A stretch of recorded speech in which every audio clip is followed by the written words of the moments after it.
O tema da nossa aula de hoje é o bloqueio continental e os seus desdobramentos.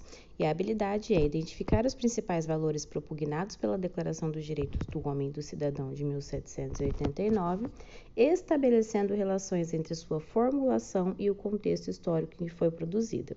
Então, a gente já trabalhou essa habilidade aí, e o próprio bloqueio continental a gente viu quando nós vimos a Revolução Francesa e a própria chegada do Napoleão ao poder, né? E na aula de hoje a gente vai ver o desdobramento dessas consequências disso para o Brasil. Então, relembrando aí o que foi o bloqueio continental, a gente vai ter aí uma grande rivalidade, né, entre França e Inglaterra. Com a chegada do Napoleão ao poder, a gente vai ver a França se tornar uma das maiores potências da Europa, e a grande rival é exatamente a Inglaterra, que nesse período aí dominava o comércio marítimo e tudo mais, né? Então, a gente vai ter batalhas aí exatamente entre essas duas grandes potências, e a Confederação do Reno ali, a gente tem circulado no mapa as áreas conquistadas por Napoleão na Europa, né? Então, Napoleão tem essa política aí bastante expansionista de ir conquistando ali, dominando territórios ali na Europa. O bloqueio continental em si, né? Os países que aplicaram o bloqueio continental, a Rússia e a Áustria. E aí a gente tem também os países satélites aí, Itália, Prússia e Espanha.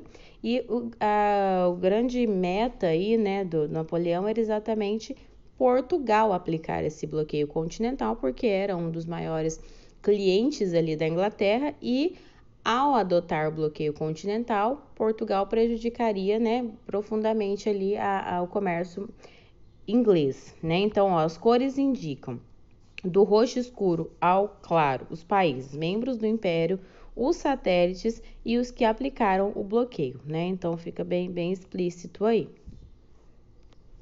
Por que Portugal, né? Por que era tão importante ali que Portugal aderisse ao bloqueio continental?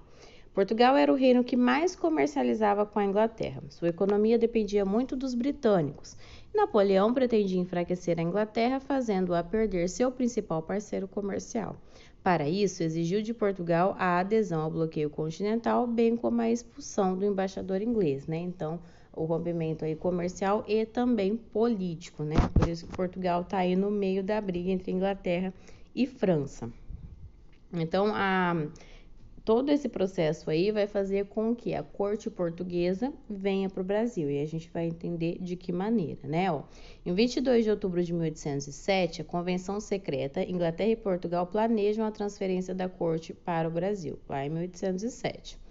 Ainda em 1807, o Tratado de Fontainebleau, aí, França e Espanha definem a partilha de Portugal em caso de conquista. Então, Napoleão já estava planejando ali o que fazer com Portugal. Em 1º de outubro de 1807, Napoleão anuncia que, dentro de 2 meses, a Casa de Bragança deixaria de reinar em Portugal. Né? Então, já todos os antecedentes aí dessa vinda da família real aqui para o Brasil. Em 6 de novembro de 1807, tropas britânicas formadas por 7.000 homens invadem Lisboa, dando a Portugal as alternativas de ser escoltado até a América ou ser atacado em caso de rendição aos franceses. Né? Então, Portugal estava aí entre a cruz e a espada. Eles precisavam, né? Eles estavam sendo forçados pelo próprio Napoleão a aderir ao bloqueio continental, ou seriam invadidos, né, pelas tropas napoleônicas, e ao mesmo tempo aí a Inglaterra vai, né, chega lá e fala, ou vocês pegam as coisas de vocês, saem e vão lá para o Brasil, ou, né, a gente mesmo ataca vocês caso vocês se rendam aí à tropa napoleônica. Então, o que a gente tem aí mesmo, a única alternativa dessa família real é vir para o Brasil, como uma forma de preservar, né, a própria família real e o comércio com a Inglaterra ser preservado aí também, e não correr o risco, por exemplo, de serem mortos ali pelas tropas napoleônicas.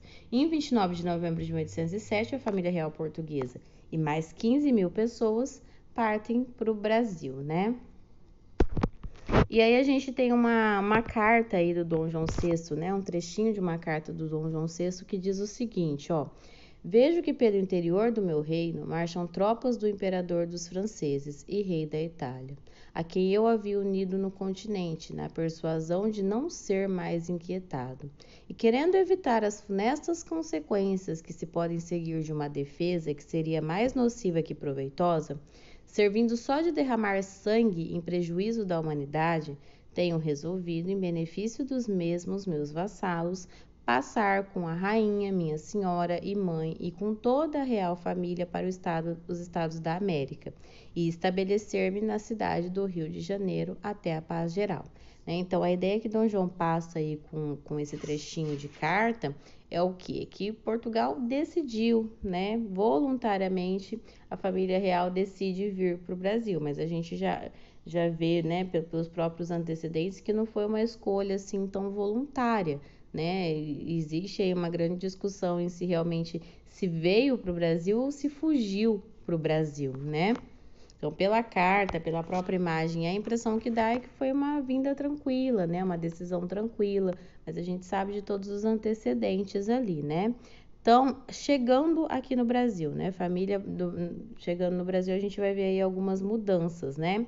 Então, lá em 1785, ainda, né? A Rainha Maria, mãe de Dom João VI, ela expede lá um alvará que proibia as fábricas e manufaturas no Brasil, né? Então, todas as fábricas estavam proibidas no Brasil, até como uma forma do quê? De garantir que a colônia continuasse consumindo o que vinha da metrópole, e nesse caso, como a gente sabe que o Portugal também não era desenvolvido, né, industrialmente, esses produtos vinham da Inglaterra. Então, por isso aí também a grande importância de Portugal para os ingleses, né?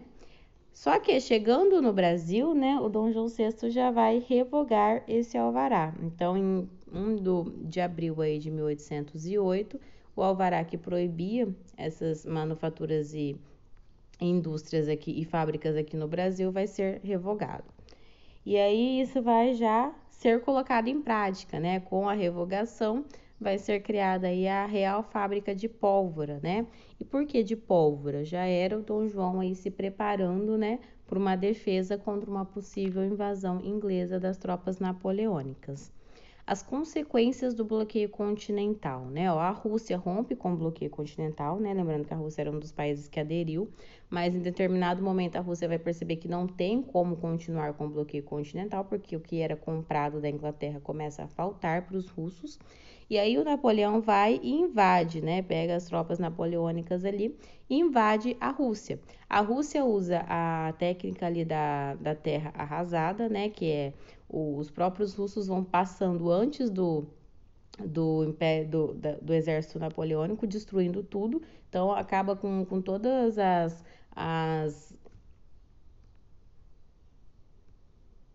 com todos os recursos ali que poderiam ser utilizados pelo exército napoleônico. A Rússia usa essa mesma tática na Segunda Guerra Mundial, né, quando Hitler invade também o território russo ali. O inverno russo, que por ser extremamente aí severo, né, também é uma grande arma. E aí a gente tem a primeira derrota aí do exército napoleônico, né, que até então era invencível, já não é mais, né? Napoleão não vence ali o exército russo. E a gente vai ter a opção de oficiais franceses na fiscalização dos portos, então já começa a não funcionar tão bem assim.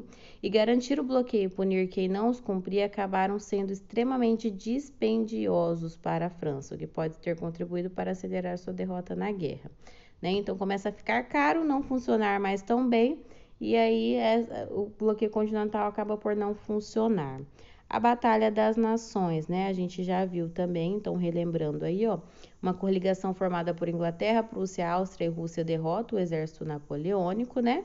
A coligação invade Paris, o Napoleão é obrigado a abrir mão do trono francês, ele vai ser exilado lá na ilha de Elba, né? E depois ele foge da ilha de Elba, recupera o poder, vai governar ali por apenas 100 dias e aí depois ele é de novo, né, exilado e deixa aí o poder na França, né, o fim aí do governo de Napoleão.